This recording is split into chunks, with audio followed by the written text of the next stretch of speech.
Thanks for joining us again. Today I'm going to bring you guys some Volkswagen maintenance slash repair information. It's on the intake for the 2-liter TSI. There is an update for this, and also carbon buildup on the back side of the valves is a huge issue too. So first let's get into how we diagnose this. So usually it's during colder mornings, cold starts, you'll get a misfire. That's typically carbon buildup. Typically you see misfires on all cylinders. Easiest way to go in there and quick take a look is to take off the temp sensor located right above the throttle body and put a bore scope down through there, and typically, as you can see, you can get a straight shot through the cylinder here and take a look at the back of the valves.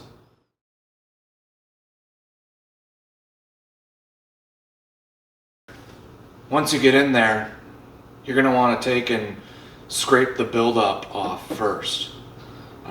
So I like to use a plastic bone tool, scrape the big stuff off.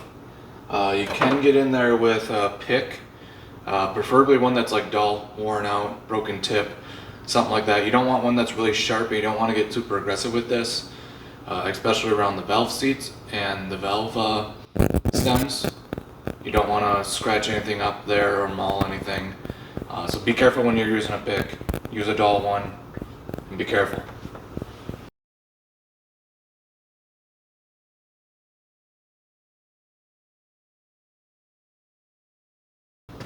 Alright, after you do that, you're going to vacuum it out, and then you're probably going to have to scrape again, depending on how much buildup you have. This one was probably one of the worst ones I've seen, so I did multiple scrapings, vacuumings. Then after that, you do some soaking. I like to use your typical seafoam type cleaner, or the B12 stuff seems to work pretty good, both comparable. Any type of fuel treatment cleaner like that, and also good premium fuel. You can use that. That's what naturally should be cleaning this, but with it being direct injection, it doesn't get that fuel spraying past the valves.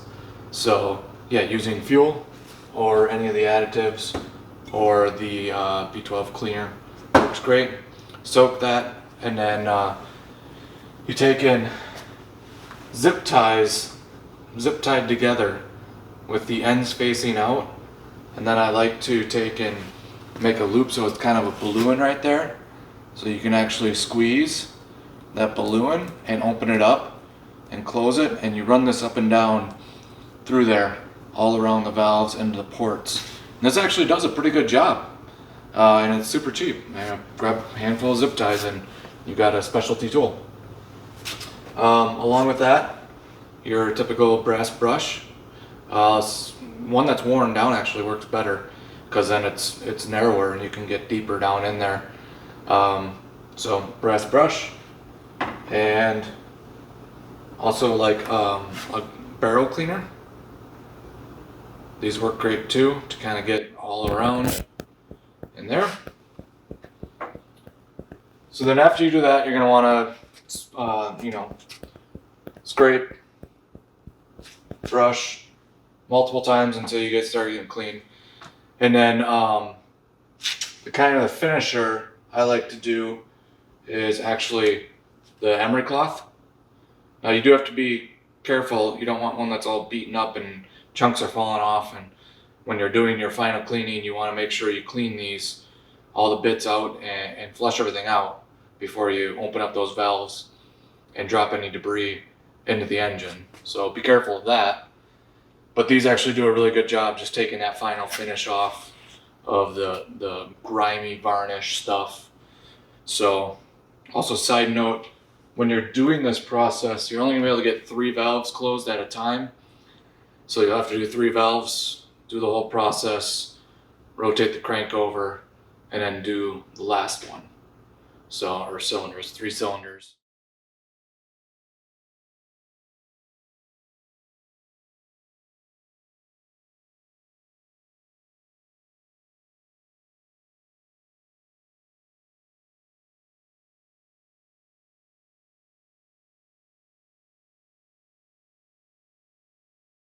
All right, after I do the cleaning and all that, then it's replacing the intake.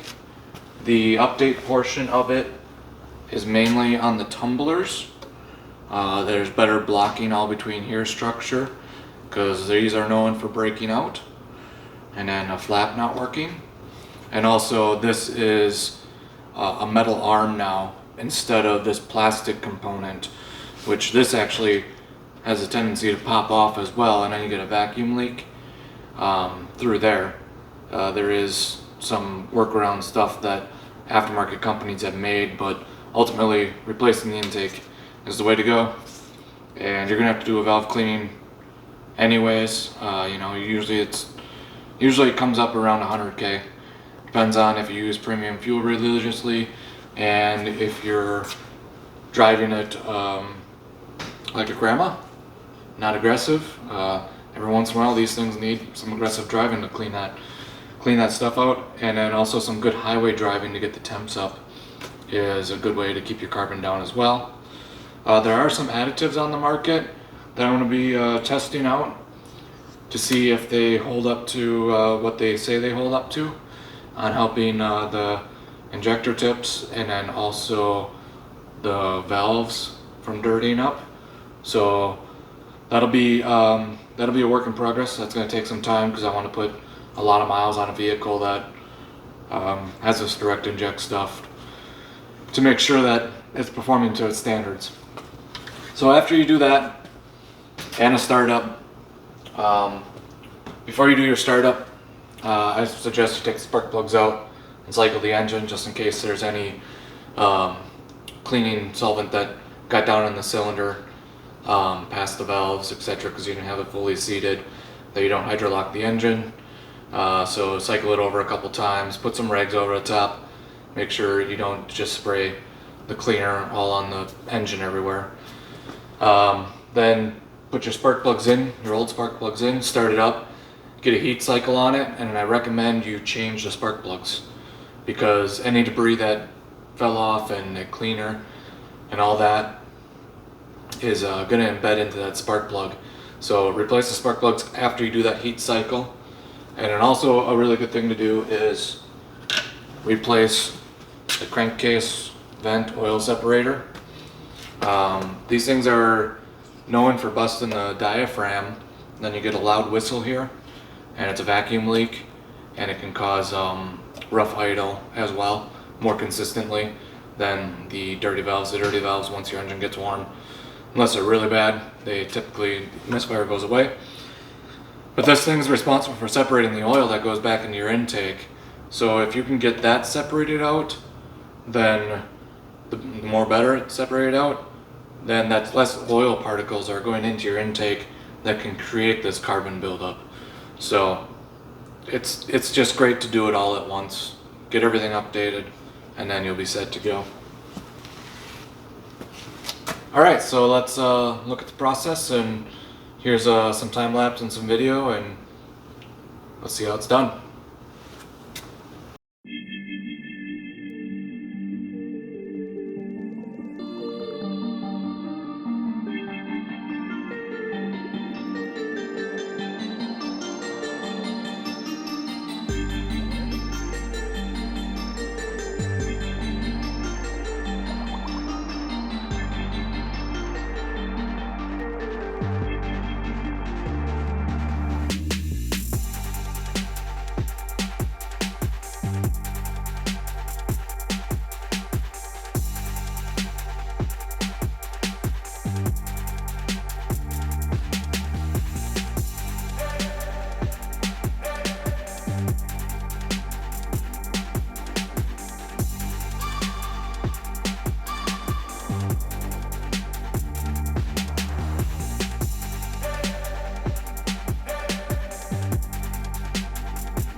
Alright, it looks like we got lucky and the injectors actually stayed into the cylinder head.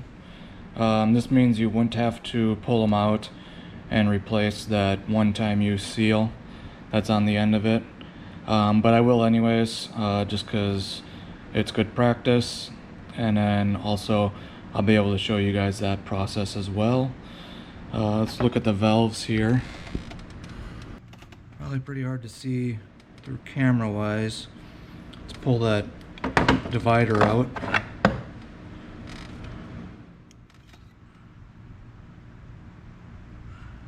Divider's got a pretty good amount of carbon buildup on the tips.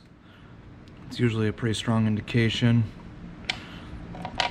I did borescope this one in order to see the carbon buildup because it is causing a cold startup issue. And you can see carbon buildup, especially around where the valve seats are. That's where you can see it easiest. How about right like that? Yeah.